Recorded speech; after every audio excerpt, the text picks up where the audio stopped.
अब्दुल्ला बस अभी doubt discuss करता हूँ, मैं जरा सा थोड़ा पढ़ा दूँ, आज एक टॉपिक कंप्लीट कर दूँ, फिर मैं डिस्कस करूँ। सो अब्दुल हन्नान, आप थे लास्ट क्लास में?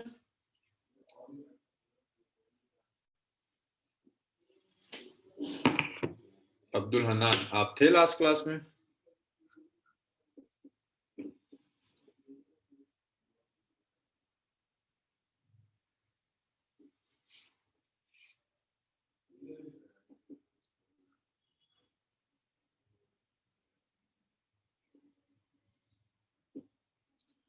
Okay, so up to last class हम स्पीड ऑफ वेव डिस्कस कर चुके थे।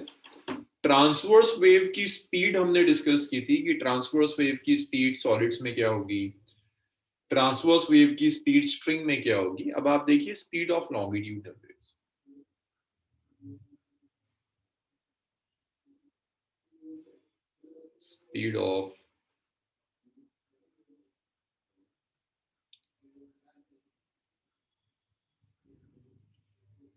Speed of longitudinal.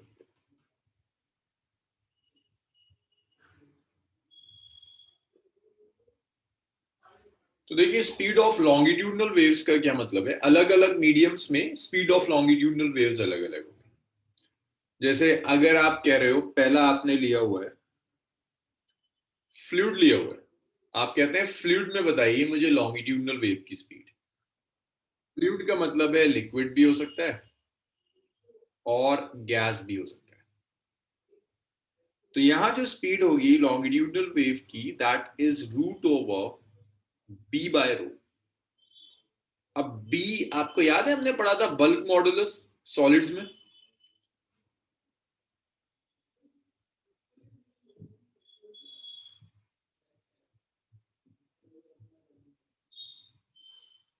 B is bulk modulus,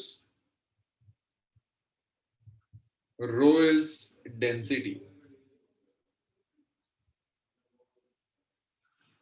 तो जो स्पीड होगी लिक्विड की किसी भी लॉन्गिट्यूडनल वेव की फ्लूइड में, वो बल्क मॉडुलस और उसकी डेंसिटी पर डिपेंड करेगा। हमने जस्ट अभी स्टार्ट किया, और कुछ नहीं। कल तक हमने स्पीड ऑफ ट्रांसवर्स वेव किया था। अब स्पीड ऑफ लॉन्गिट्यूडनल वेव्स अलग अलग मीडियम में। पहला है लिक्विड और गैस में, फ्लूइड्स में क्या होगा, root over B by rho, where B is bulk modulus and rho is density. इसी तरह से आप सेकंड लिख सकते हैं सॉलिड्स में, कि सॉलिड्स में लॉन्गिट्यूडनल वेव की स्पीड क्या हो। सॉलिड्स में जो स्पीड होगी लॉन्गिट्यूडनल वेव की, that speed is this, b plus 4/3 eta divided by रो। ये स्पीड ऑफ लॉन्गिट्यूडनल वेव है।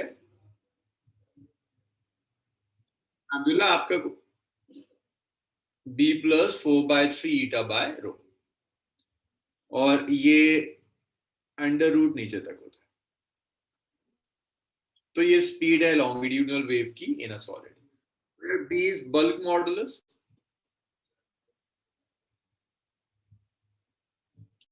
और eta is modulus of rigidity।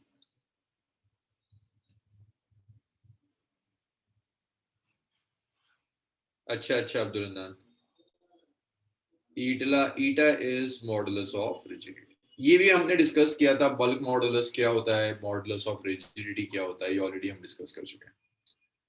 तीसरा है सॉलिड के बाद अगर आपको रॉड गिवन, एक सॉलिड रॉड दे दी मैंने आपको,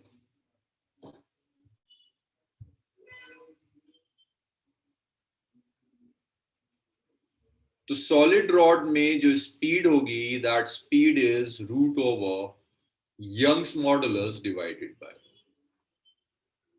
तो सॉलिड रॉड के अंदर जो स्पीड जाएगी, वो स्पीड यंग्स मॉडुलस पर डिपेंड करेगी।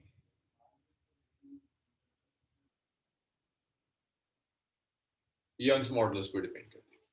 तो उसमें कुछ चीजों का बहुत ख्याल रखिएगा। अब ज्यादातर जो आप यूज करेंगे वो इसे यूज करेंगे, इसे हम बहुत एक्सटेंसिवली यूज करेंगे। ये दो चीजें बहुत कम यूज होती हैं, सबसे ज्यादा फ्लूइड यूज करेंगे, लिक्विड और गैस में। डाउट्स बताइए मुझे यहाँ तक, अगर कुछ डाउट है, कोई प्रॉब्लम है। Good evening Maitri. No doubt sir. हो गया ये, आप लॉग आउट हो गए थे। अंश, कोई डाउट नहीं है? No sir. अब्दुल्ला, मैसेज आया।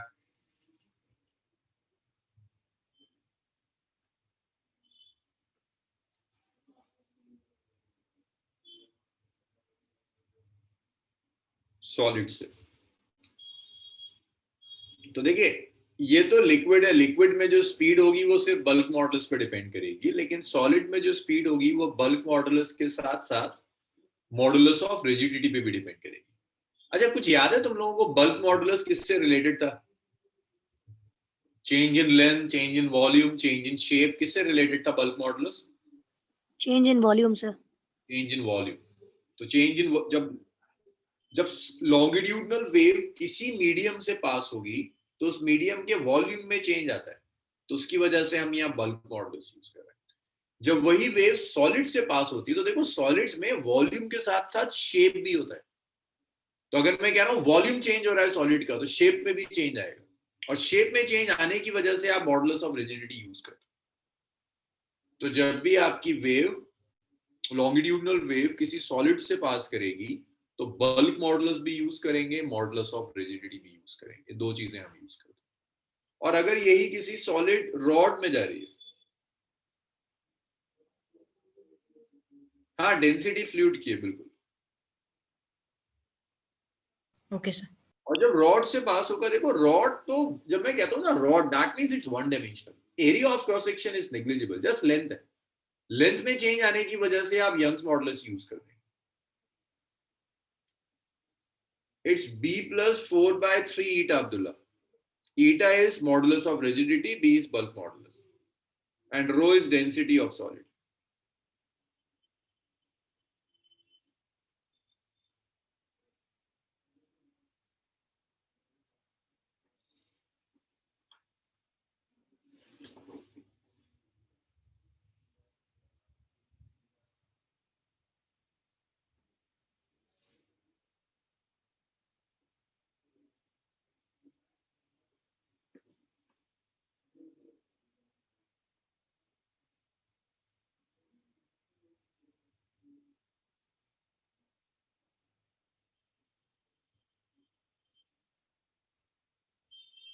भाई इतना आप लोग लिख लें तो रब करते हैं सर।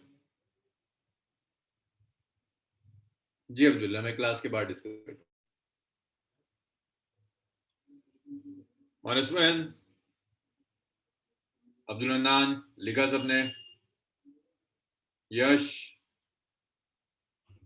Yes sir. सुधांशु, गौरव, हो गया?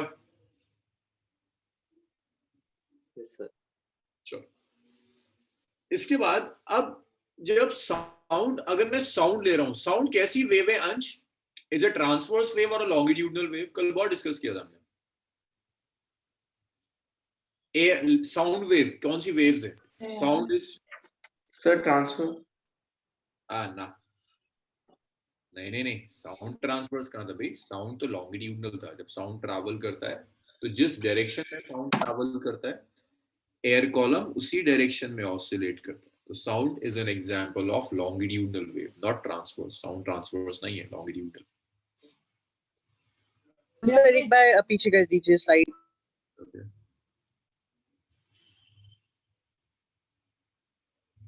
तो sound an example of longitudinal wave. तो मुझे बता सकते हो, अगर साउंड एयर से ट्रैवल कर रहा है तो इन तीनों में से कौन सा केस होगा? साउंड एयर से ट्रैवल कर रहा है, तीन लिखे थे ना, फर्स्ट सेकंड थर्ड, कौन सा हम यूज करेंगे? फर्स्ट वाला ना, एयर फ्लूइड है बेसिकली। तो जब साउंड एयर से ट्रैवल करेगा तो आप फर्स्ट वाला यूज करेंगे जिसमें आप बल्क मॉडुलस लेते हैं।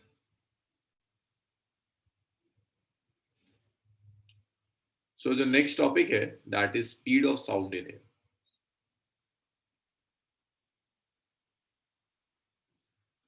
भाई मैंने अभी आपको थर्मोडायनामिक्स नहीं कराया, लेकिन आप लोगों ने केमिस्ट्री में थोड़ा बहुत थर्मोडायनामिक्स जरूर किया होगा। Yes sir. जब आप केमिस्ट्री में थर्मोडायनामिक्स करते हैं तो आप पढ़ते हैं थर्मोडायनामिक प्रोसेस, है ना, adiabatic process, isothermal process, isotopic process, isochoric process, isobaric process, कई तरह के आप प्रोसेस पढ़ते हैं। थर्मोडायनामिकल प्रोसेस का मतलब क्या है? थर्मोडायनामिक्स में कब कहते हैं कि प्रोसेस हो गया?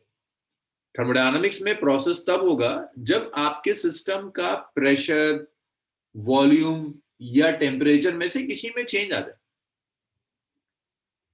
मास नहीं। थर्मोडायनामिक्स में आपका प्रोसेस कब होगा? जब thermodynamics variables like pressure change हो जाए, वॉल्यूम चेंज हो जाए, टेम्परेचर चेंज हो जाए, अगर इसमें से किसी में कोई चेंज आ रहा है तो आप कहोगे भाई थर्मोडायनामिक्स में प्रोसेस हो रहा है। सो इन थर्मोडायनामिक्स प्रोसेस ईदर प्रेशर और वॉल्यूम और टेम्परेचर चेंज, अगर इनमें से कुछ एक चेंज कर रहा है तो डेफिनेटली प्रोसेस हो रहा है, थर्मोडायनामिक प्रोसेस हो गया। अब जब साउंड ट्रैवल करता है एयर से, तो मुझे बताओगे क्या एयर की डेंसिटी में चेंज आ रहा है कहीं, या डेंसिटी सेम रहती है?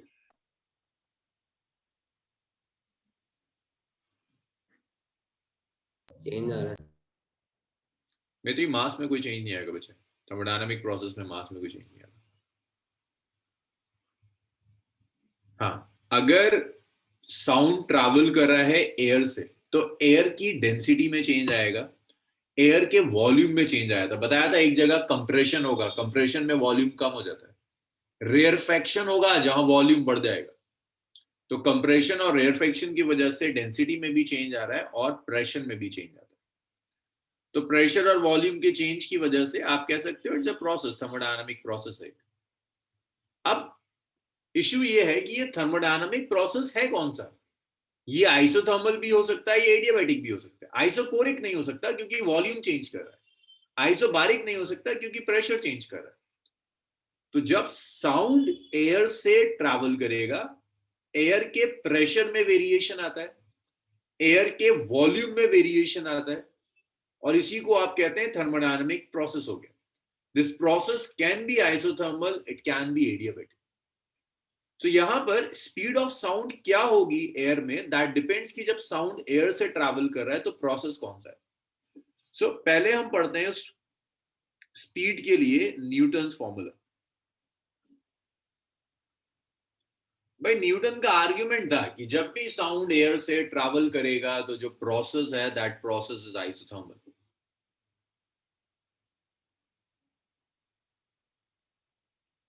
When sound travel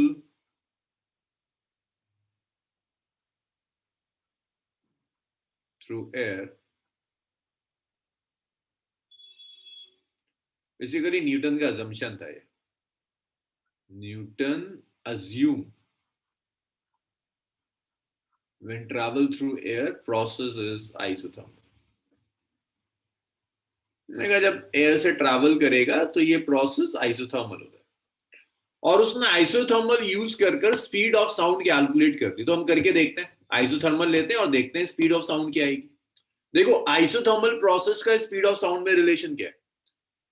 speed of sound जो एयर में होगी, सो देखो लास्ट स्लाइड में जो हमने किया था ना, तीन में से कोई एक यूज करना है, ये वाला यूज करना है, क्यों? एयर फ्लूइड है। तो एयर में जो स्पीड ऑफ साउंड होगी वो स्पीड ऑफ साउंड होगी root over bulk modulus divided by density, that's first equation. अब किसी तरह से आपको बल्क मॉडुलस कैलकुलेट करना है। अगर आपको थोड़ा बहुत भी याद हो कि जो बल्क मॉडुलस का रिलेशन था सॉलिड्स में, वो बल्क मॉडुलस होता है change in pressure divided by change in volume by original volume. यहां डीपी था चेंज इन प्रेशर। भाई जिन लोगों को सॉलिड्स बिल्कुल भी याद नहीं है उन्हें तो इसे मानना पड़ेगा, अदरवाइज आपको याद होना चाहिए। सॉलिड्स में हमने किया था change in pressure, dV is change in volume,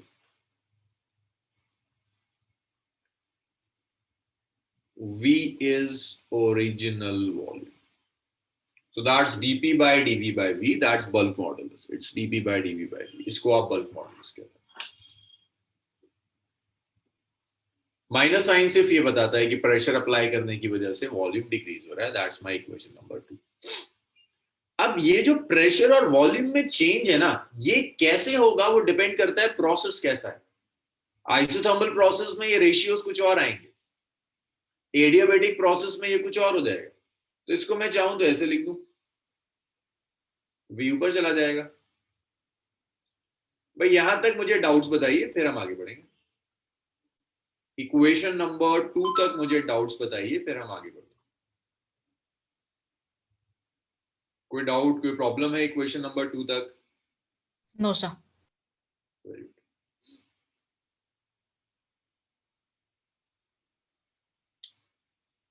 अब इसके बाद आपको, चलिए तो आपने बल्क मॉडुलस कैलकुलेट कर लिया, minus of dP V by dV. अब इसको कैलकुलेट करने के लिए आपको प्रोसेस यूज करना होगा। आइसोथर्मल प्रोसेस ले लिया,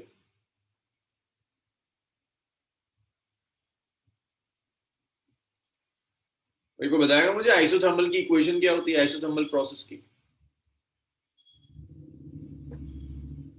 बताएगा। आइसोथर्मल प्रोसेस की इक्वेशन क्या होती है?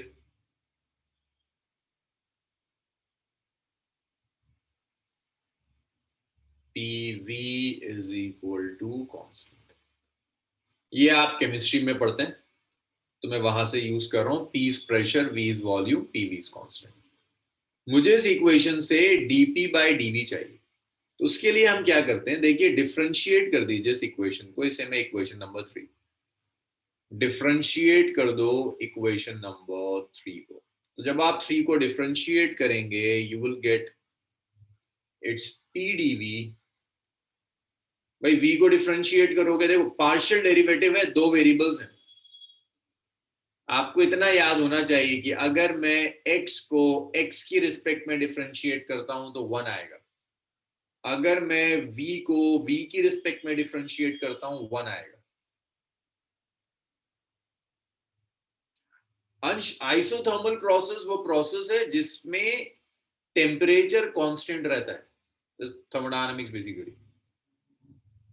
अगर कोई ऐसा थर्मोडायनेमिकल प्रोसेस, कोई गैस है वो कंप्रेस हो रही है, एक्सपेंड हो रही है, टेम्परेचर चेंज नहीं होता, तो उस प्रोसेस को आप आइसोथर्मल प्रोसेस कहेंगे। और आइसोथर्मल प्रोसेस की इक्वेशन है कि प्रेशर और वॉल्यूम ऐसे बदलते हैं, P इंटू वी कॉन्स्टेंट होगा। ये आपने अभी फिजिक्स में नहीं किया, थर्मोडायनामिक्स करेंगे, बट ये मैं केमिस्ट्री से यूज कर रहा हूँ। तो अब इक्वेशन नंबर 3 को डिफरेंशिएट करोगे, अब देखो परेशानी ये है कि इसमें P और V दोनों वेरिएबल्स हैं, तो नॉर्मल डेरिवेटिव यूज नहीं होता, पार्शियल डेरिवेटिव यूज होता है। पार्शियल डेरिवेटिव क्या कहता है, एक को एक बार में डिफरेंशिएट करो, P को आपने डिफरेंशिएट कर दिया, P का डेरिवेटिव इज 1 और dP लिख दिया, V को एज इट इज। अब P को छोड़ दीजिए, V को डिफरेंशिएट कर दीजिए, V का डेरिवेटिव 1 आ गया। V को डिफरेंशिएट किया था, dV लिख दिया आपने, कांस्टेंट का डेरिवेटिव 0। जैसे यहां सिखाया था ना, V का डेरिवेटिव 1 होता है, पहले मैंने P को डिफरेंशिएट किया, P का डेरिवेटिव 1 आया।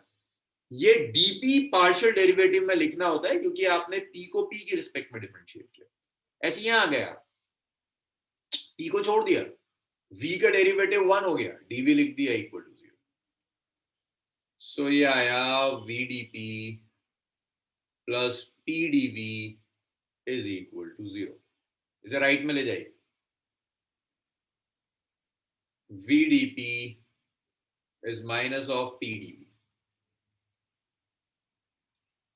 तो यहां से आप लिख सकते हैं dP bye dV is minus of P by V now. That is equation number 4. Doubts बताओ 4 तक। सर इक्वेशन 3 को किसके रिस्पेक्ट में डिफरेंशिएट करा? जब मैंने P को डिफरेंशिएट किया तो P की रिस्पेक्ट में किया, जब V को डिफरेंशिएट किया तो V की रिस्पेक्ट में किया, दो वेरिएबल्स की रिस्पेक्ट में डिफरेंशिएट किया, पार्शियल डेरिवेटिव। आज तक हमने जब भी किया किसी एक को एक ही की रिस्पेक्ट में किया, अब हम इसको दो को अलग अलग की रिस्पेक्ट में कर रहे हैं, P को P की रिस्पेक्ट में, V को V की रिस्पेक्ट में। और डाउट्स बताइए मुझे 4 तक। क्या बात है, कोई डाउट नहीं है? दिव्यांश जी, दिशा?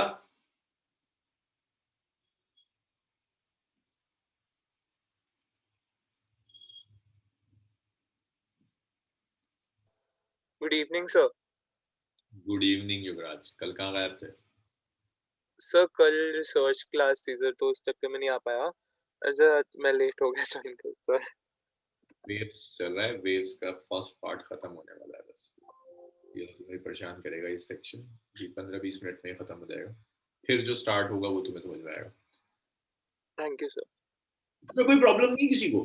अरे ग्रेट, समझ रहा है। अंश? No sir. अब एक काम करो यार, इसे ना 4th को 2 में सब्स्टिट्यूट कर दो, तो b आ गया, it's minus of dp bye dv को लिख दो माइनस p बाय v,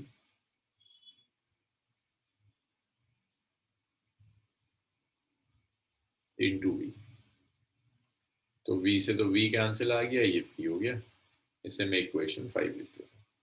यहां तक लिख लीजिए, इतना लिखिए और मुझे बताइए अगर कोई डाउट है, फिर कैलकुलेट करते हैं जरा, न्यूटन फॉर्मूला यूज कर स्पीड आती कितनी है एक्चुअली। यहां तक करिए और इसमें कोई प्रॉब्लम है तो बताते जाइए मुझे।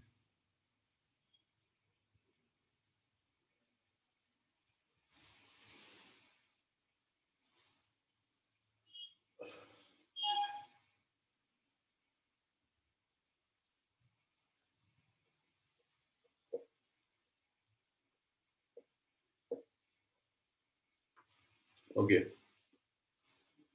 तो देखो मैत्री, यहां ना मैं पहले p को डिफरेंशिएट कर रहा हूं p की रिस्पेक्ट में, तो v तो कांस्टेंट है, ये ऐसे ही रहा। हाँ जी b, और p को डिफरेंशिएट किया p की रिस्पेक्ट में तो 1 आ गया।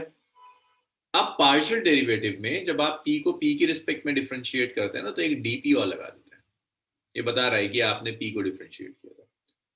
ऐसे यहाँ p को आप कांस्टेंट मानो, v को डिफरेंशिएट कर दो 1 है।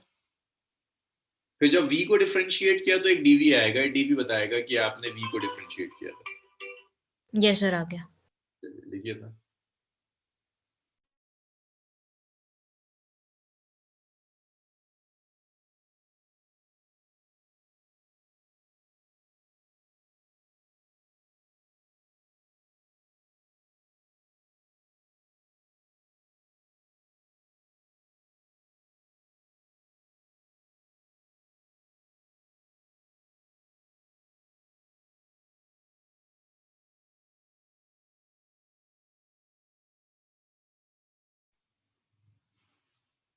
मैं लिख लिया, रब कर दूं सब?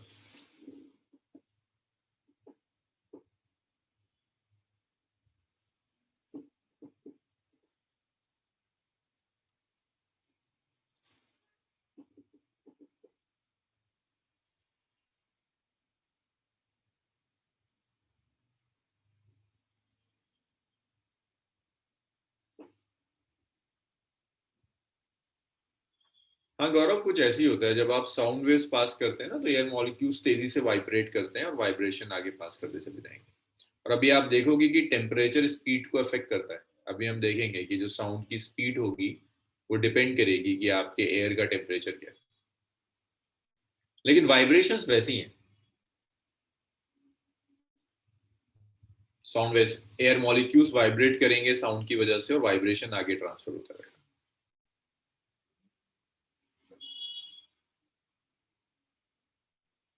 टेम्परेचर डिपेंडेंसी अभी हम डिस्कस करेंगे, टेम्परेचर पर कैसे डिपेंड करता है।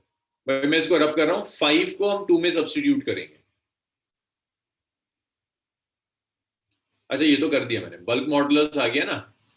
अब यहाँ बल्क मॉडुलस की वैल्यू रख दो, बल्क मॉडुलस कितना है p, 5 को 1 में रख दो। तो जब आप 5 को 1 में रख देंगे तो बल्क मॉडुलस हो जाएगा, नहीं sorry not bulk modulus, bulk modulus तो p हो ही गया है, स्पीड हो जाएगी root over p, that is equation number 6। Sir rho? Rho भी है, डेंसिटी भी तो p बाय। अब देखो प्रेशर तो पता होता है, अगर मैं एसटीपी की बात करूं, स्टैंडर्ड टेम्परेचर एंड प्रेशर, भाई स्टैंडर्ड टेम्परेचर और प्रेशर में प्रेशर कितना होता है 1 atm, यस सर। 1 atm रफली होता है 1.01 into 10 raised power 5 मीटर पर सेकेंड। और अगर एयर की डेंसिटी ले लो एसटीपी पे तो 1.29 के आसपास होती है kg पर मीटर क्यूब।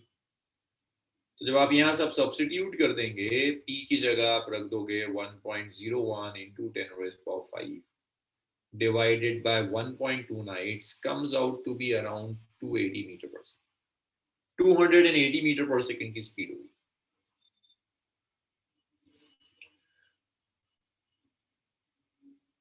हाँ जी, पास्कल होगा। अच्छा, सॉरी। तो अराउंड 280 मीटर पर सेकंड की स्पीड से साउंड एयर में चलेगा अकॉर्डिंग टू न्यूटन्स फॉर्मूला। लेकिन जब आप एक्सपेरिमेंटली मेजर करते हैं ना, but experimentally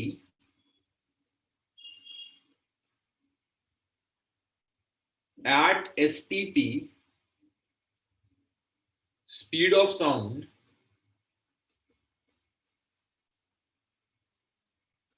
is around 331.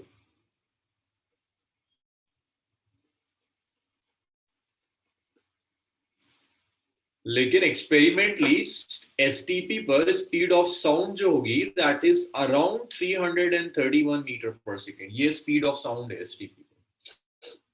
That means बहुत एरर है, बहुत प्रॉब्लम है, होनी इतनी चाहिए थी और आ रही है इतनी।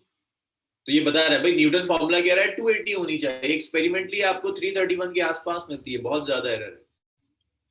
This difference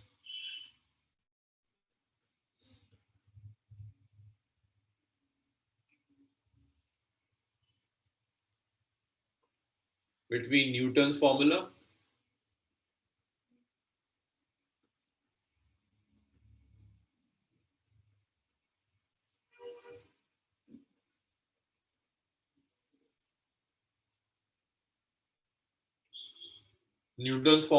and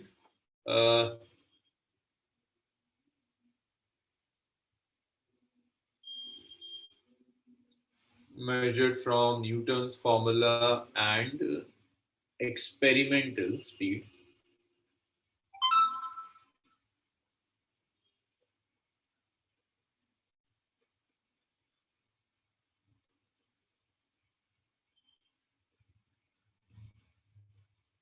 That Newton's assumptions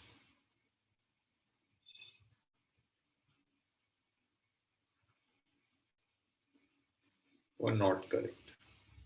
तो ये जो डिफरेंस आ रहा है ना, ये डिफरेंस बता रहा है कि न्यूटन ने जो अज्यूम किया था कि जब साउंड एयर से पास होगा तो जो वेरिएशन होगा that variation would be isothermal, वो गलत था।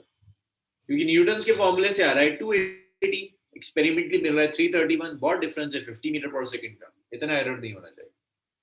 तो फाइनली न्यूटन इस जगह गलत था। चलो ताली को फिर आगे बढ़े।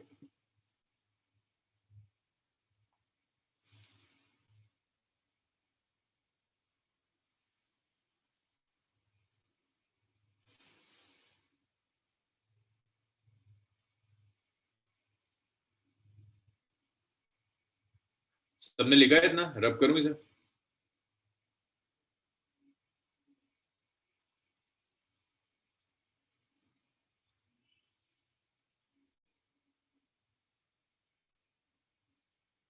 नहीं मेत्री, ये स्पीड इस वजह से गलत हुई क्योंकि न्यूटन ने गलत अजम्पशन लिया था आइसोथर्मल प्रोसेस से। अजम्पशन ही गलत था, न्यूटन फॉर्मूला ही गलत है। अभी इसमें करेक्शंस करेंगे, अभी देखेंगे कि करेक्ट फॉर्मूला क्या है।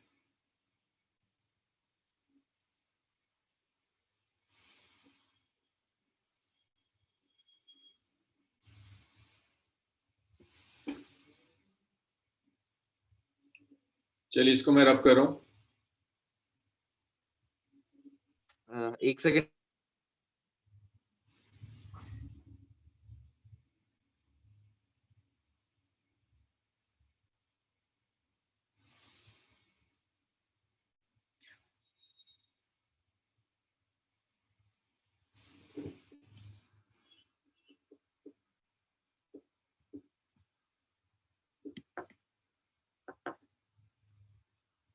ना हो जाए मुझे बताइएगा प्लीज।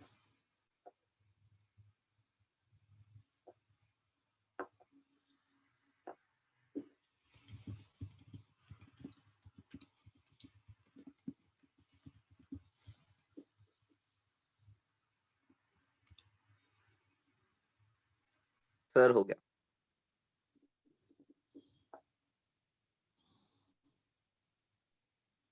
सो ये सबको दिख गया कि न्यूटन्स फॉर्मूला गलत है, क्योंकि न्यूटन्स फॉर्मूला जो प्रिडिक्ट कर रहा है और एक्सपेरिमेंटली जो मिल रहा है उसमें बहुत डिफरेंस है, इतना डिफरेंस नहीं होना चाहिए। तो लैप्लास आया। लैप्लास का नाम सुना है आप लोगों ने? No sir. अच्छा, लैप्लास का नाम मैथ्स में नहीं सुना? लैप्लास मैथमेटिशियन था। सो लैप्लास ने कुछ करेक्शन दिया। लैप्लास ने कहा हाँ differential equation, yes Laplace differential equations. ये जो एसएचएम में नहीं पढ़ाई थी आपको सेकंड ऑर्डर डिफरेंशियल इक्वेशन, वहां लैप्लास का कंट्रीब्यूशन बहुत है। बराबर। लैप्लास ने एक आर्गुमेंट दिया। लैप्लास ने कहा कि साउंड जब एयर से ट्रैवल करेगा ना तो प्रोसेस आइसोथर्मल नहीं हो सकता। आइसोथर्मल के लिए सिस्टम कंडक्टिंग होना चाहिए। लेकिन एक बात बताओ, एयर कंडक्टिंग है या non conducting? Non conducting. Non conducting. Non conducting अगर सिस्टम है तो आइसोथर्मल प्रोसेस नहीं होगा, प्रोसेस एडियाबैटिक होगा। सो Laplace argued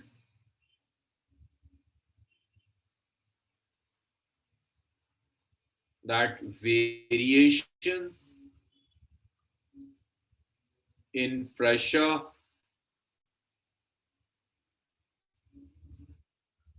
and volume of air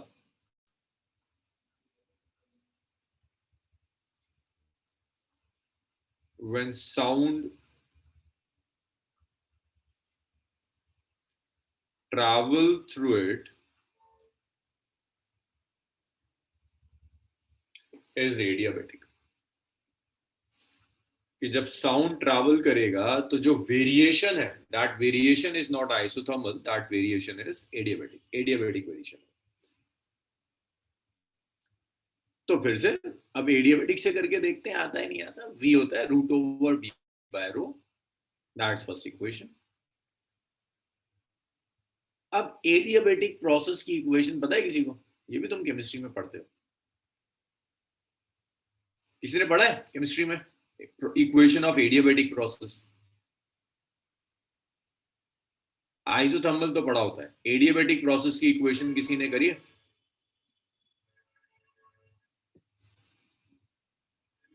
नहीं करा। देखो PV to the power gamma आ जाता है, और ये जो गामा है ना, this gamma is the ratio of CP and CV. Cp is specific heat at constant pressure.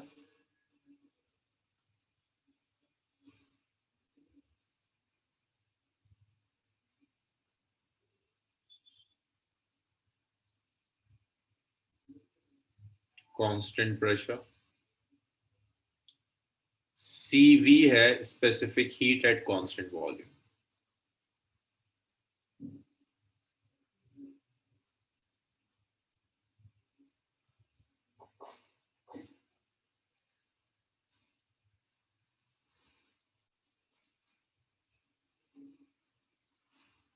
तो ये Cp और Cv का रेशियो है गामा। अब इस इक्वेशन से हम निकालते हैं, और आपको ये भी पता है कि B जो होता है इट्स माइनस ऑफ, जैसे लास्ट वाले में लिखा था, minus of dP by dV into V, that is equation. इसे इक्वेशन नंबर 3 कहते थे। इसे डिफरेंशिएट करते हैं। अब भाई कुछ चीजें याद रखिए, P को P की रिस्पेक्ट में डिफरेंशिएट करेंगे तो 1 आएगा, V to the power gamma को V की रिस्पेक्ट में डिफरेंशिएट करेंगे तो gamma V to the power gamma minus 1 आएगा। ये तो होता है x to the power n का derivative n x to the power n minus 1। तो इसे डिफरेंशिएट करने का तरीका है, पहले P को P की रिस्पेक्ट में डिफरेंशिएट करो, 1 आएगा, dP लगा दो, और V to the power gamma को कांस्टेंट रख दो।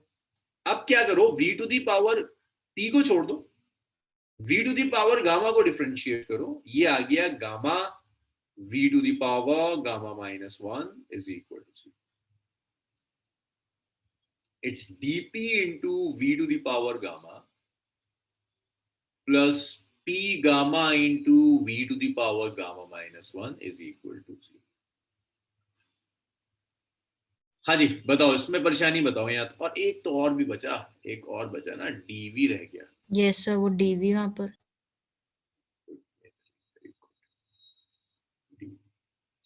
dv is अभी बताओ, क्लियर है यहाँ तक? Yes, sir. कोई Yes, परेशानी sir. नहीं? गुनान, कोई परेशानी नहीं है? अंश,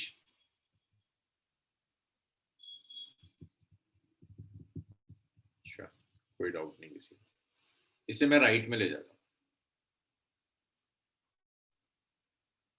dp into v to the power gamma is minus of p gamma v to the power gamma minus 1 into dv।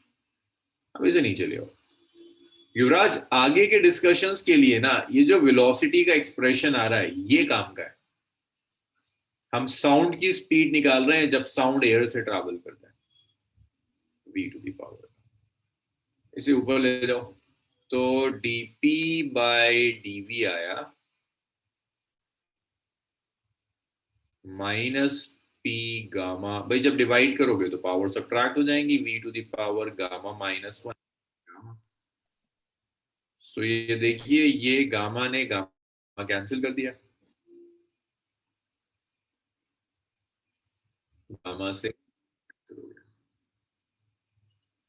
सो अब मेरे पास जगह नहीं है, मैं यही लिख देता हूँ minus p gamma v to the power minus 1। इसे मैं कह रहा हूं इक्वेशन नंबर 4, जिस 4 को हम 2 में उठाकर रखेंगे। इतना लिख डालिए और मुझे बताइए इसमें कहां अटक गए, कहां डाउट है।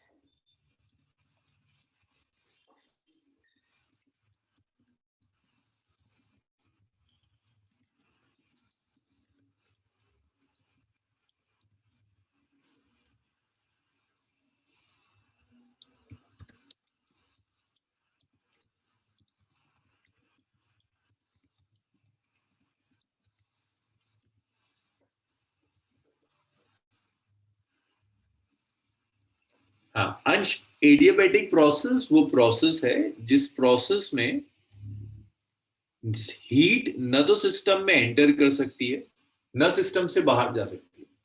इसे ऐसे समझो अंश को, मान लो कोई एक कंटेनर में मैंने गैस ली और वो जो कंटेनर है पूरी तरह से आइसोलेटेड है, लाइक उसमें से ना हीट एंटर निकल कर सकती है ना बाहर जा सकती है, और मैं गैस को कंप्रेस कर रहा हूँ। गैस का वॉल्यूम चेंज होगा, जब मैं कंप्रेस करूंगा वॉल्यूम कम होगा। तो वो जो प्रोसेस है जिसमें गैस का वॉल्यूम कम हो रहा है प्रेशर बढ़ाने पर, और हीट ना एंटर कर सकती है ना बाहर जा सकती है, उस प्रोसेस को आप कहेंगे अंश that is an adiabatic process. Okay. ठीक है, अब हर प्रोसेस की इक्वेशन होती है। जैसे याद है ना तुम्हें, यूनिफॉर्मली एक्सीलरेटेड मोशन में होता था v is u plus at, s is ut plus half at square। Yes. ऐसे ही हर प्रोसेस में प्रेशर और वॉल्यूम चेंज हो रहा है, तो हर प्रोसेस की अपनी अलग इक्वेशन होगी, आइसोथर्मल की अलग इक्वेशन होगी, प्रेशर और वॉल्यूम कैसे रिलेटेड होते हैं। एडियाबैटिक की अपनी इक्वेशन होगी कि प्रेशर और वॉल्यूम कैसे रिलेटेड है। अंश आप अकेले ही, अंशिका भी है? सर है। अंशिका भी है। Yes, sir. अंशिका आ रहा है समझ में? Yes, sir. हमारा मिस हुआ हुआ उसको हम कर रहे हैं, अरेंज कर रहे हैं किसी तरह से वो लॉस कंपनसेट करने के लिए।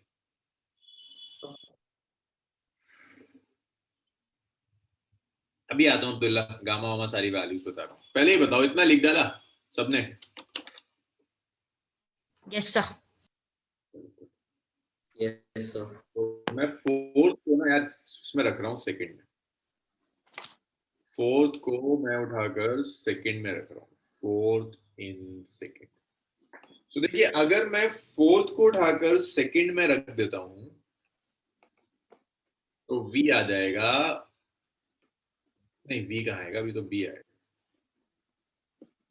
dp by dv देखना है यार कितना आया, कितना आया, ये आया dp by dv आया minus p gamma v to the power minus 1। याद रखना minus p gamma v to the power minus 1, तो minus of minus p gamma v to the power minus 1। और उसके बाद इनटू बी। तो ये B आया, इट्स गामा पी वी। देखो मल्टीप्लाई करूंगा, वी की पावर 1 -1 ऐड हो जाएंगी पावर्स। सो ये बी आया गामा पी। तो ये बल्क मॉडुलस हो गया। तो इसे हम लिख देते हैं, दिस इज यहाँ पर 1 में बल्क मॉडुलस की वैल्यू। इसे मैं कहता हूँ 5 को मैं 1 में रख देता हूँ। तो ये जो बल्क मॉडुलस है ना, इसे मैं यहाँ रख रहा हूँ इस वाले एक्सप्रेशन में। तो बी की जगह गामा पी आ गया। तो वी आ गया root over it's gamma P divided by. तो क्या डिफरेंस दिख रहा है तुम्हें न्यूटन्स फॉर्मूला और लैप्लास करेक्शन में? देखो न्यूटन्स फॉर्मूला जब हमने किया था तो सिर्फ आया था पी बाय रो, तो गामा, लेकिन एग्जैक्ट एक्स्ट्रा क्या आ रहा है? गामा। तो जो डिफरेंस आ रहा है वो गामा की वजह से। अब मैं चेक करता हूं एसटीपी पर ये सही आता है नहीं आती स्पीड। एसटीपी पर गामा होता है 7/5 फॉर एयर। हर गैस की ना जैसे डेंसिटी अलग होती है, वैसे ही हर गैस के लिए गामा अलग होता है। P आपका है 1.01 इंटू 10⁻⁵ पास्कल। गामा है आपका 1.29 kg पर मीटर क्यूब। तो जब आप ये सारी वैल्यू उठाकर यहाँ रख देंगे तो ये V हो जाएगा, V is root over gamma which is 7/5, P which is 1.01 into 10⁻⁵ by rho which is 1.29. So that's around 330 meter per second. So this matched with the experimental results. This match with experimental results.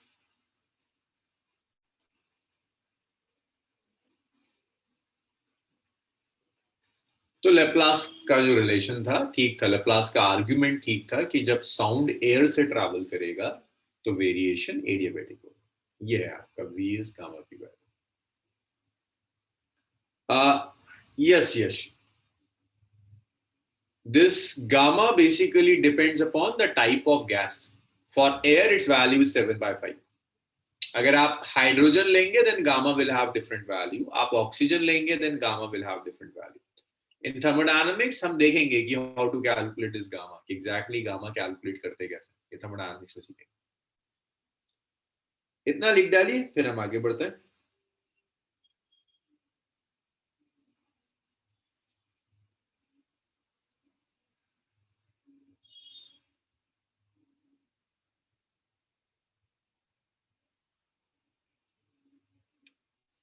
और इसमें अगर doubts है तो बताइए। इसके बाद कुछ questions आते हैं, उन क्वेश्चंस को थ्योरेटिकल फॉर्म में लेते हैं।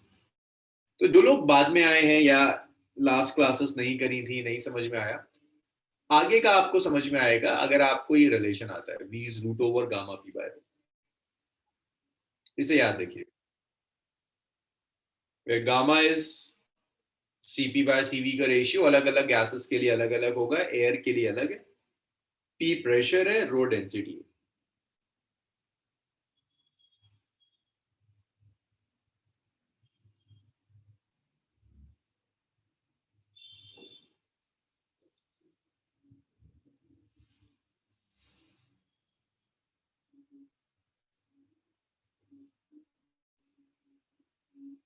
भैया आप इतना लिख लीजिए, बताइए मुझे, इसे रब करते हैं फिर आगे बढ़ेंगे।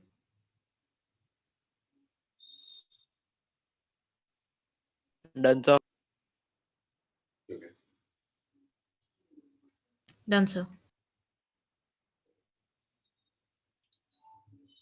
चलिए जिसको इरेज करते हैं।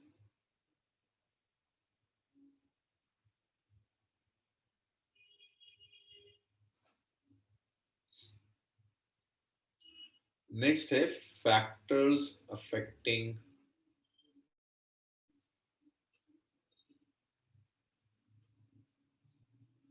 Speed of sound.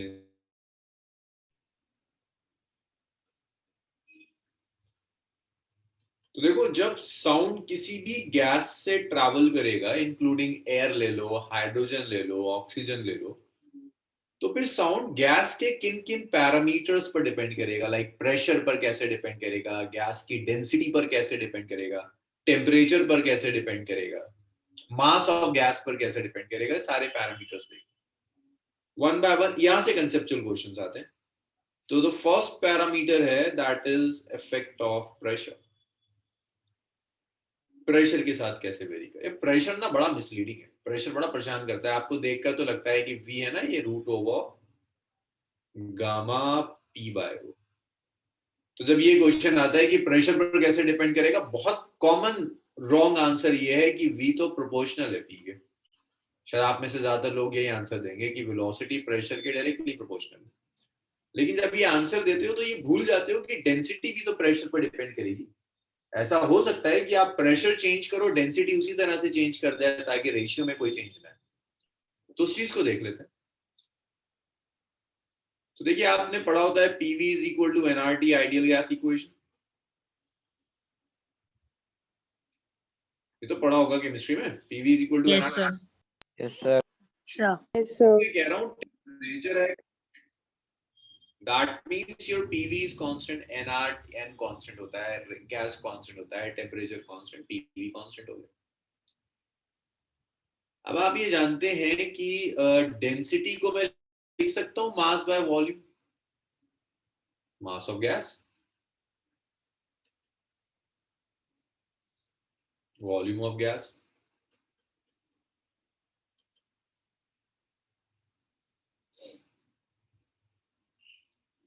तो आप एक काम कर सकते हैं, इसको कांस्टेंट भी क्या nRT ही लिखते रहो, T constant, PV is equal to nRT लिखते हैं आराम से, कोई परेशानी नहीं, nRT लिखते हैं। इसे मैं कहता हूँ फर्स्ट इक्वेशन, इसे मैं कहता हूँ सेकंड इक्वेशन। तो यहां से आप वॉल्यूम लिख सकते हैं, its mass of gas divided by density, that's equation number 3। आप एक और आसान काम कर सकते हैं, 3 को उठाकर 2 में रख दीजिए, 3 को उठाइए और 2 में डाल दीजिए। तो आप ये कर सकते हैं, PM by rho is nRT। तो P by rho आ गया आपका nRT by m। तो अगर आप राइट्स में देखें ढंग से तो सारी टर्म्स कांस्टेंट है, सारी टर्म्स कांस्टेंट है, n number of mole constant, R constant. Pressure change करने पर इनमें से कोई नहीं चेंज होगा। तो मैं ये लिख सकता हूं, P बाय रो तो कांस्टेंट टर्म है, इसका मतलब ये हुआ प्रेशर बढ़ाओ डेंसिटी बढ़ जाएगी ताकि P बाय रो कांस्टेंट रहे, प्रेशर कम करो डेंसिटी कम हो जाएगी ताकि P बाय रो कांस्टेंट रहे। तो अगर P बाय रो कांस्टेंट है तो बताओ क्या प्रेशर चेंज करने पर वेलोसिटी में कोई चेंज आएगा? No, sir. No, sir. तो आप लिख सकते हो, hence velocity will not change on changing pressure। Pressure change करने पर वेलोसिटी में कोई चेंज नहीं आएगा, P by rho is a constant. भाई अब्दुल्ला यहाँ देखिए, P बाय रो कांस्टेंट ये दिखा आपको, क्योंकि नंबर ऑफ मोल्स कांस्टेंट होते हैं, R गैस कांस्टेंट है, ये भी कांस्टेंट वैल्यू होती है, टेम्परेचर कांस्टेंट है, मास बदलेगा नहीं प्रेशर चेंज करने से, तो ये दिख रहा है P बाय रो कांस्टेंट। अब जब P बाय रो कांस्टेंट है, इसका मतलब P चेंज करोगे रो भी चेंज करेगा ताकि रेशियो कांस्टेंट हो जाए। वेलोसिटी किस पे डिपेंड कर रही थी? P बाय रो के ऊपर। अगर P बाय रो कांस्टेंट तो वेलोसिटी कांस्टेंट, वेलोसिटी चेंज नहीं करेगी प्रेशर चेंज करने पर। चलो इतना लिखो, फिर और वेरिएशंस देखते हैं। तो याद रखिएगा, वेलोसिटी प्रेशर चेंज करने से चेंज नहीं करती। यहां तक लिख लीजिए, फिर और इफेक्ट्स देखते हैं।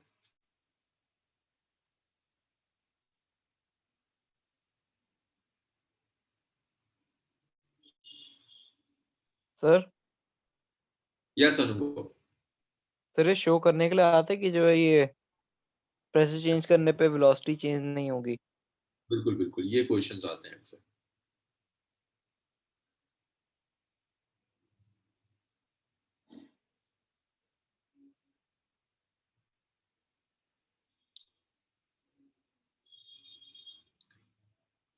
Yes, we are taking temperature to be constant. हम लेके चल रहे हैं कि आपका जो सिस्टम है उसका टेम्परेचर कांस्टेंट है, टेम्परेचर चेंज नहीं कर रहा। क्योंकि अगर टेम्परेचर चेंज करेगा तो फिर उसे हम अलग सेक्शन में देखेंगे, टेम्परेचर चेंज करता है तो क्या होगा।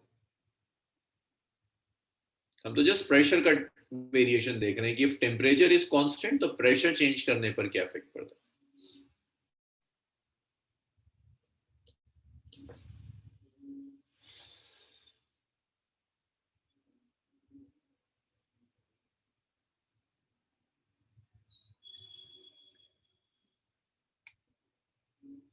इतना हो जाए तो बताइए मुझे, इसे रब करेंगे।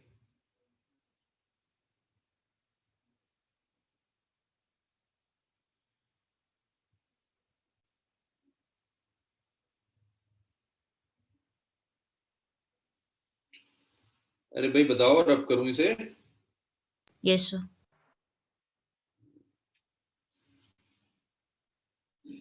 चलिए, प्रेशर के बाद नेक्स्ट देखिए, सेकंड, डेंसिटी।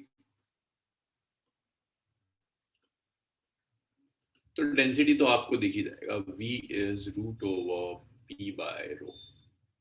अगर मैं कहता हूं प्रेशर कांस्टेंट है, मींस आपने 180 में प्रेशर लिया हुआ है, आप गैस चेंज कर रहे हो, पहले देख रहे हो एयर में क्या होती है, फिर आप देख रहे हो ऑक्सीजन में क्या होगा, फिर आप देख रहे हो हाइड्रोजन में क्या होगा। आप गैस चेंज करते चले जा रहे हो तो रो चेंज होता चला जाएगा। तो अगर P कांस्टेंट है, V is inversely proportional to the density of gas, where rho is density of gas.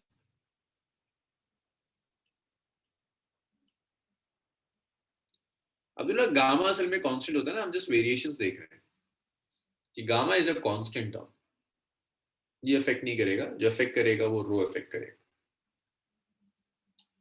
तो velocity will depends upon density. अलग अलग गैसेस के लिए डेंसिटीज अलग अलग होंगी। जो जितनी हाई डेंसिटी गैस होगी उसके लिए उसमें स्पीड इतनी ही कम होगी। अब इसी में आपके पास इफेक्ट ऑफ ह्यूमिडिटी आता है।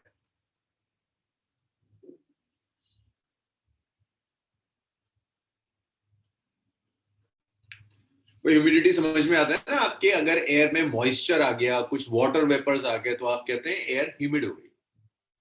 और अगर यूजुअली लाइक मॉनसून में एयर में ह्यूमिडिटी बहुत ज्यादा होती है और समर्स में एयर ड्राई होती है, इनफैक्ट विंटर्स में भी एयर बहुत ड्राई होती है। तो बता सकते हो मुझे ड्राई एयर की डेंसिटी और ह्यूमिड एयर की डेंसिटी में किसकी डेंसिटी ज्यादा होगी? सर ह्यूमिडिटी के ह्यूमिड बाद ह्यूमिड एयर ह्यूमिड। की। Humid. ह्यूमिड होगी पक्का। ह्यूमिड का क्या मतलब है? वाटर है या वाटर वेपर है? Water water vapour. Vapour. Vapor. Water vapour की डेंसिटी एयर से भी कम होती है। आप लोग ऐसे सोचते हैं कि जो ड्राई एयर है, density of dry air, dry air की डेंसिटी है 1.29 kg पर मीटर क्यूब। तो ये बड़ा कॉमन मिसकंसेप्शन है। वाटर की डेंसिटी सबको याद होती है 1000। कहते हैं जब वाटर एयर में वाटर मिल गया तो जाहिर सी बात है डेंसिटी तो बढ़ जानी चाहिए, लेकिन वाटर नहीं मिलता है, वाटर वेपर मिलता है ह्यूमिडिटी में। और वाटर वेपर की डेंसिटी तो 1 से भी कम होती है। वाटर वेपर में क्या होता है, वाटर मॉलिक्यूल स्वेल हो जाता है, डेंसिटी बहुत गिर जाती है। तो अगर आप ह्यूमिड एयर लोगे ना, जिसमें एयर में वाटर वेपर मिक्स्ड है, ह्यूमिड एयर की डेंसिटी होती है कुछ 0.8 के आसपास। अब बताओगे मुझे स्पीड ऑफ साउंड किस में ज्यादा होगा? इनवर्सली प्रोपोर्शनल टू डेंसिटी था, ये लिखा था अभी। सर ह्यूमिड में। सर ह्यूमिड में होता है। ह्यूमिड में स्पीड ऑफ साउंड ज्यादा होगी as compare to dry air. तो ये होता है ह्यूमिड एयर में स्पीड ऑफ साउंड ज्यादा हो जाती है, ड्राई एयर में कंपैरेटिव कम होगी। Sir so this is the चलिए, रीजन लिख व्हाई लीजिए। When we go on high altitudes वहां पे सांस लेना मुश्किल हो जाता है, बिकॉज़ डेंसिटी ऑफ एयर ना ना, उसका डेंसिटी से मतलब नहीं है, उसका प्रेशर से। प्रेशर, एयर प्रेशर कम होता चला जाता है।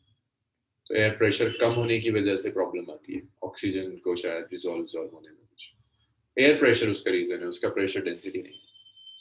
हाँ, ऑल्टीट्यूड पे प्रेशर कम होता है। देखिए अब्दुल्ला, ड्राई एयर का मतलब है कि एयर में कोई वाटर वेपर नहीं है, इसकी डेंसिटी 1.29 है। लेकिन ड्राई एयर में अगर वाटर वेपर मिक्स हो जाए तो डेंसिटी कम हो जाती है, 1.29 से गिरकर ये 0.8 हो गए।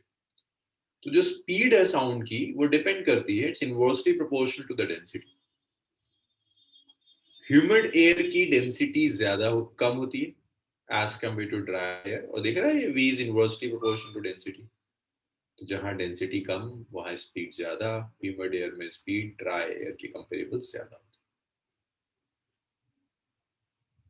है। इफेक्ट ऑफ ह्यूमिडिटी, भाई यहां तक बताइए मुझे, ह्यूमिड एयर में और डाउट किसी का अब्दुल्ला के अलावा? सर जो हम ये ह्यूमिड एयर ले रहे हैं इसमें एयर प्लस वाटर वेपर्स भी तो होंगे, हाँ, तो वाटर वेपर हमने इसमें एयर की डेंसिटी और वाटर वेपर की डेंसिटी को ऐड क्यों नहीं करा? करा ना हमने, तभी तो ये आया, हमने करा है ये 0.8 के लिए ना।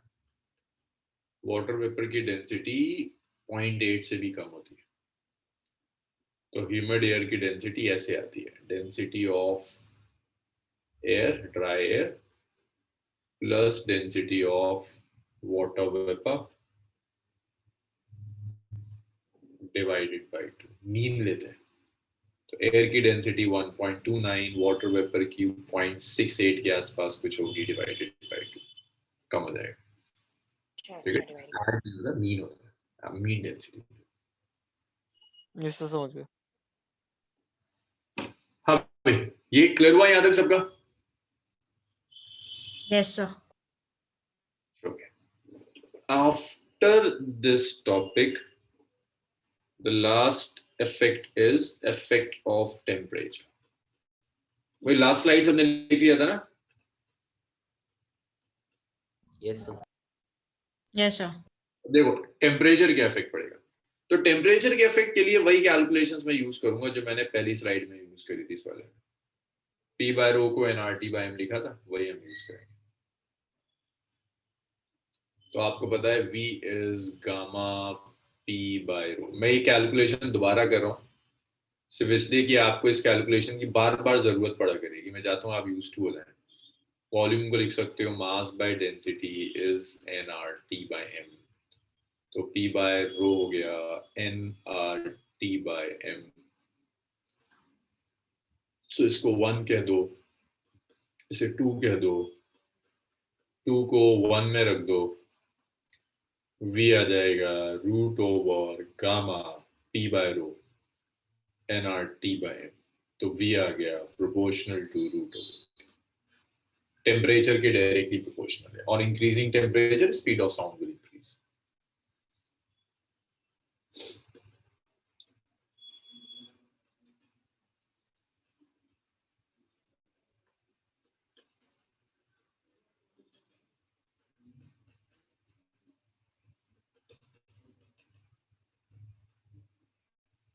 चलिए इतना लिखिए फिर हम आगे बढ़ते हैं।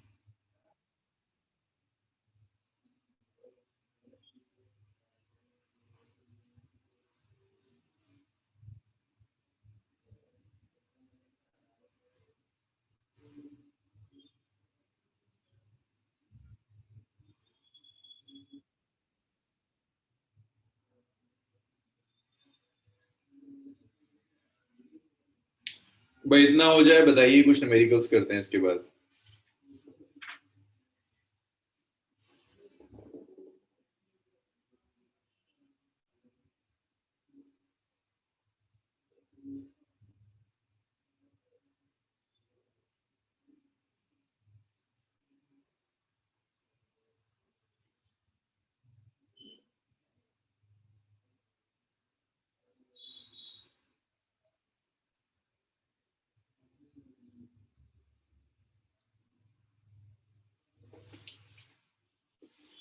भाई इतना हो गया?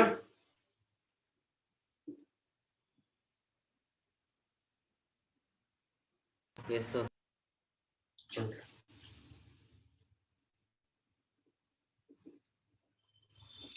So, देखो इसी एक्सप्रेशन में ना अगर मैं आपसे कह रहा हूं N1 है, लाइक 1 मोल,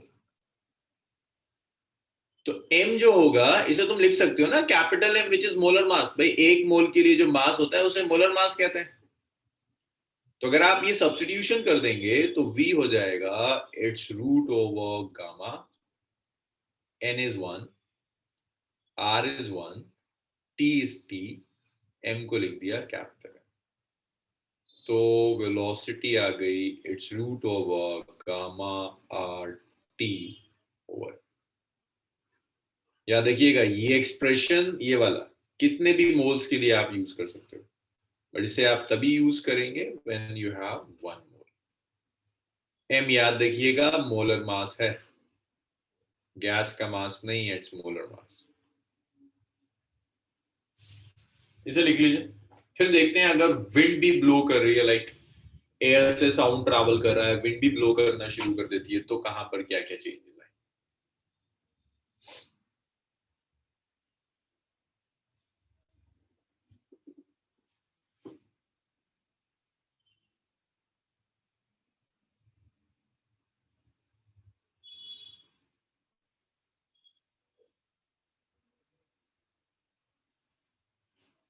भाई हो गया ना?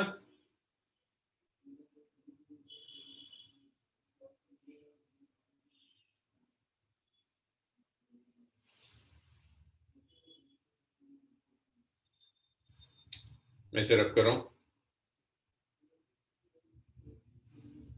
कौन सा था ये? 4th है ना? 5th देखिए, लास्ट। effect of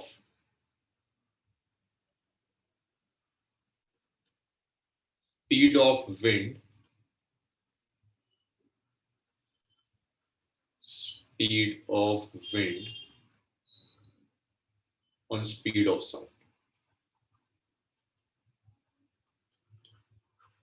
तो अगर साउंड एयर से ट्रैवल कर रहा है तो देखिए क्या स्पीड पर इफेक्ट पड़ेगा।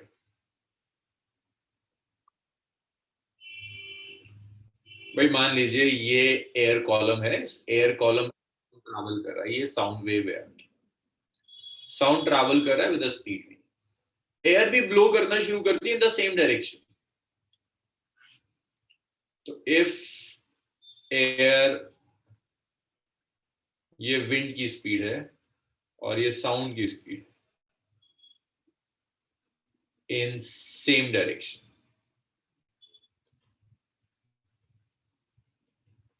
तो रिजल्टेंट जो स्पीड होगी साउंड की,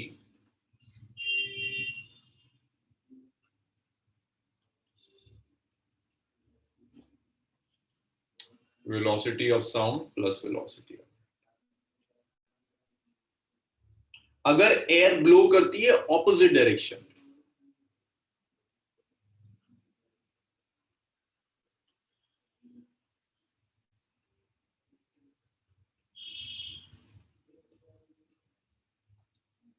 अगर एयर ब्लो करती है ऑपोजिट डायरेक्शन,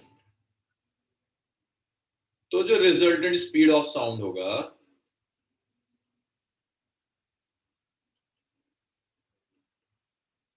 मीन्स ये ऐसा है कि विंड इस डायरेक्शन में, साउंड ऑपोजिट डायरेक्शन में जा रहा है, तो its velocity of sound minus velocity of, where v is speed of sound in still air।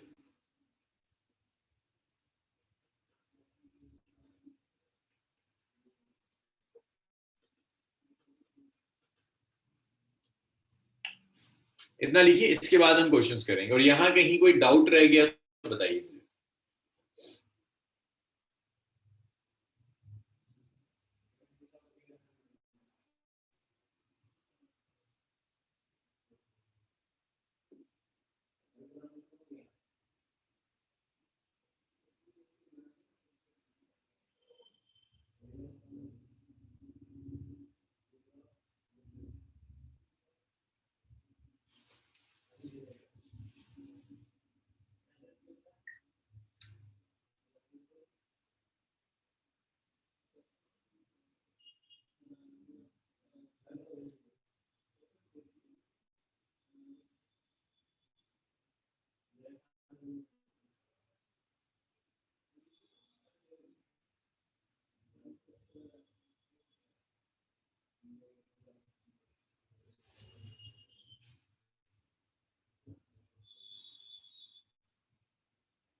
Metri, echo is basically reflection of sound. वो डिपेंड करेगा साउंड कहाँ से रिफ्लेक्ट होकर आ रहा है.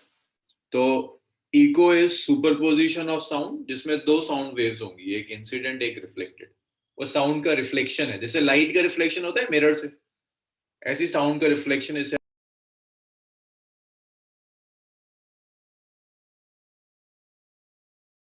सर, आपकी आवाज आना बंद हो गई.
ओके, मेरी आवाज आ रही है अब? Yes, हाँ sir. सर, Yes, अब sir. I. So speed of sound in stilt area. Sir, वो मेरा क्वेश्चन सर समझ नहीं आया था मुझे. अच्छा मेरी, इको का मतलब होता है साउंड का रिफ्लेक्शन. साउंड जब किसी जगह से, किसी माउंटेन से या किसी वॉल से रिफ्लेक्ट होकर आता है, उसे आप इको कहते हैं. तो इको डिपेंड करेगा कि साउंड की स्पीड क्या है उस, जब तक साउंड रिफ्लेक्ट होने के लिए जा रहा है. जिस जगह से रिफ्लेक्ट होकर आ रहा है वो एब्जॉर्ब तो नहीं कर रही साउंड को, एब्जॉर्ब कर लेगा साउंड को, तो फिर इको कम हो जाएगा. जैसे होता है खाली रूम में अगर बिल्कुल, तो इको बहुत ज्यादा होता है. आप एक हॉल लो, बिल्कुल खाली कर दो, इको बहुत होगा. लेकिन ऐसी यस. हॉल में आप कर्टेन्स लगा दीजिए, चेयर्स लगा दीजिए, टेबल्स लगा दीजिए, इको कम हो जाता है, क्योंकि वो कर्टेन्स, वो चेयर, वो टेबल साउंड को एब्जॉर्ब कर लेते हैं. Okay sir. वो बेसिकली रिफ्लेक्शन, जैसे लाइट का रिफ्लेक्शन मिरर से होता है, ऐसी साउंड का रिफ्लेक्शन, दैट्स इको. सो जो अब तक आपने करा है उस पर कुछ न्यूमेरिकल्स देखिए. बहुत छोटे छोटे से न्यूमेरिकल्स आते हैं इस टॉपिक से. जैसे वो आपसे कहता है at what temperature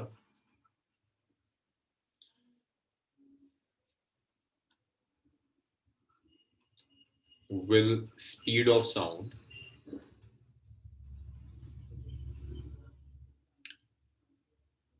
be double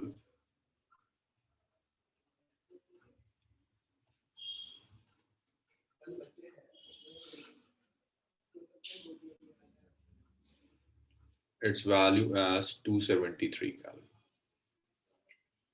तो वो टेम्परेचर चाहिए जिसमें स्पीड ऑफ साउंड अपनी वैल्यू का डबल हो जाएगा. बस 273 केल्विन पे कुछ स्पीड होगी, उसकी डबल स्पीड किस टेम्परेचर पर होगी वो कैलकुलेट करना है. देखो आप, हमने टेम्परेचर की टर्म्स में लिखा था स्पीड ऑफ साउंड को, like N R T by M, यही था. ये दो ही स्लाइड्स हुई होंगी. Gamma N R T by gamma N R T by, ये अब ना आप गैस चेंज कर रहे हो, ना आप नंबर ऑफ मोल्स चेंज कर रहे हो, आप सिर्फ और सिर्फ टेम्परेचर चेंज कर रहे हो। आप चाहो तो सारी टर्म्स रख लो ये, लेकिन तो मतलब नहीं है इनको रखने का। आप ऐसे लिख सकते हो भाई, पहले टेम्परेचर T1 था तो आपने इसको ऐसे लिख दिया है, gamma N R T1 by M. ये V2 हो गया, ये हो गया gamma N R T2 by M हो गया। तो जब आप रेशियो लोगे ना, तो V2 बाय V1 का रेशियो हो जाएगा, this is gamma N R T2 by M divided by root over gamma N R T1 by m. So this gamma nr will cancel this gamma nr, m will cancel this m. You can write this V2 by V1 is root over T2 by T1. तो आप लिख सकते हैं जो V2 होगा that's 2V1. T1 is 273 Kelvin. I need T2. तो इसको जब आप सब्स्टिट्यूट करेंगे V2 की जगह 2V1 by V1, it's root over T2 जो कैलकुलेट करना है, T1 is 273 gets cancelled out. दोनों साइड स्क्वायर कर दीजिए, 4 is T2 by 273 और T2 comes out to be 4 into 273. So this T2 is 4 3s are 12, 28 92, 4 2s are 6 7 92 Kelvin. तो ये शायद किसी बच्चे का आ भी रहा था, देखो। अच्छा यश कुछ गड़बड़ कर रहा है? हाँ जी, क्लियर है ये? अच्छा इसमें एक चीज और सीखने वाली है, एक चीज और सीखने वाली है, एक चीज और सीखने वाली है, एक और, एक मिनट। अब्दुल हन्नान अभी देख लेता हूँ। यहाँ जो टेम्परेचर है ना, this temperature should be in kelvin. लिख लो कहीं सेल्सियस में मत लेना यार, ना टेम्परेचर केल्विन में लेना। इसे लिख लेना कि temperature should be in kelvin, Celsius में लोगे तो गड़बड़ कर। Temperature should be in kelvin.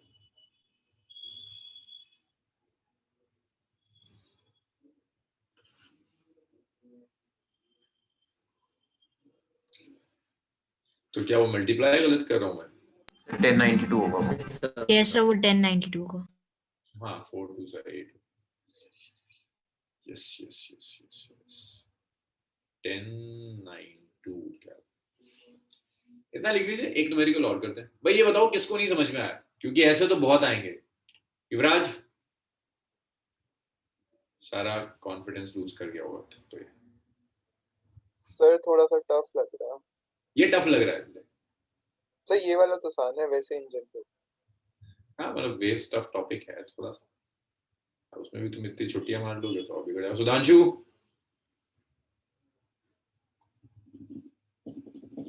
Sudhanshu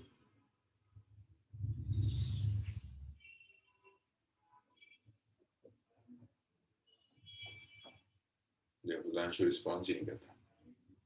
गौरव चला गया। Excuse me sir. यस युवराज। सर इस चैप्टर में जितने भी फॉर्मूलाज हैं वो हमें रटने पड़ेंगे, लाइक इनका कोई रीजनिंग नहीं दी हुई कि ये फॉर्मूला डिराइव कैसे हुए और वो सब। मैं सारा डिराइव करा है, देखो क्या बात करो, सारा डिराइव ही तो करा तो बता रहा हूँ। देखो नहीं सर मतलब डिराइव तो हमने कर दिया, बट हमने प्रेशर को इससे मल्टीप्लाई क्यों किया वो सब। कहाँ मल्टीप्लाई किया? देखो ये तो पूरा डिराइव करा है ना, मतलब पूरा थर्मोडायनामिक्स यूज करके इसे डिराइव करा। जी सर। फिर इसी को मैं आगे यूज कर रहा हूँ कि इसे मैं कन्वर्ट कर रहा हूँ अलग अलग फॉर्म में। तो ये तो आइडियल गैस इक्वेशन है, हाँ हाँ जी सर। इक्वेशन लेके कन्वर्ट किया है। तो उसमें तो सारे रीजन, हर चीज का रीजन है, like P by rho Q/RT by M आता है। देखो उसका रीजन है because ideal gas equation satisfied नहीं है। ओके सर, मतलब एक चीज से दूसरी चीज निकाल लिया। फिजिक्स लाइफ ऐसी चलती है ना, इंटरकनेक्टेड। जी सर। ऐसी चलती है। Okay sir, thank you sir. Okay so मैं इसको एक न्यूमेरिकल और देता हूँ आपको, देखते हैं आप कर पाते हैं नहीं कर पाते। भाई नेक्स्ट करें, नेक्स्ट स्लाइड पर आ जाए। सर हाँ जी सर तो सर आपने क्या बताया सर, इधर स्टार्टिंग से केल्विन ही लेना था ना? जब भी आपको इसमें साउंड की स्पीड में टेम्परेचर गिवन हो, उस टेम्परेचर को हमेशा केल्विन में लो, केल्विन के अलावा कुछ, ओके सर। क्योंकि गैस कांस्टेंट्स वगैरह सब आपको केल्विन में ही गिवन होते हैं, प्रॉब्लम में फंस जाएंगे। एक और कर दीजिए बस, ये भी बड़ा आसान सा क्वेश्चन है।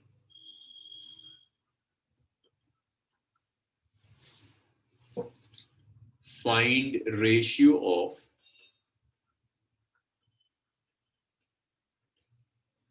velocity of sound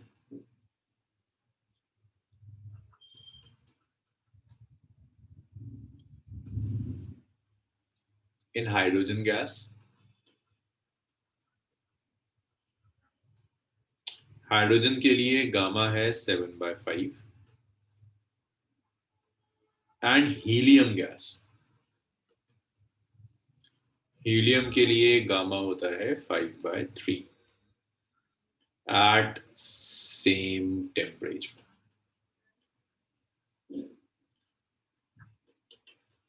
Given that,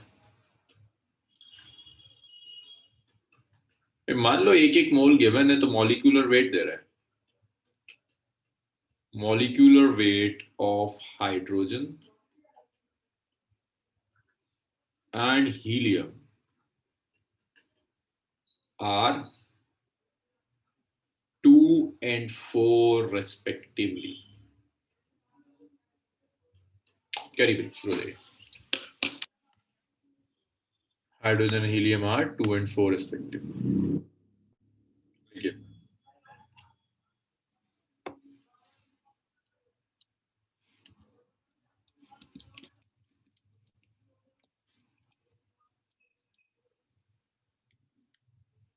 are की जरूरत नहीं पड़ेगी अब्दुल्ला अगर आप रेशियो लें, वैसे आर मैं आपको बता देता हूँ, लेकिन आर की जरूरत पड़ेगी नहीं अगर आप रेशियो ले रहे हैं। आर होता है 8.314 जूल पर मोल पर केल्विन, जरूरत नहीं पड़ेगी अगर आप रेशियो ले रहे हैं तो।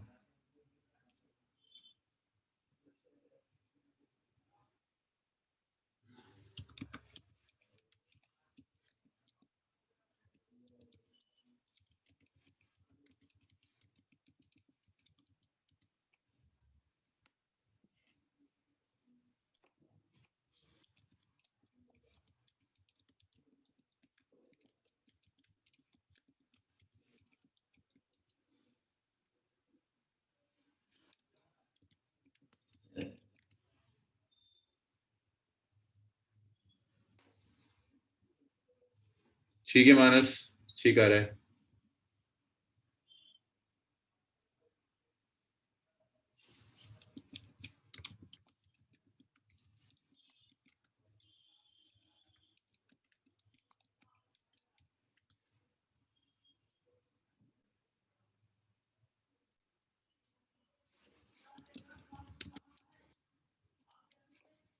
ठीक है यश, सुधांशु आंसर, या युवराज, अंश,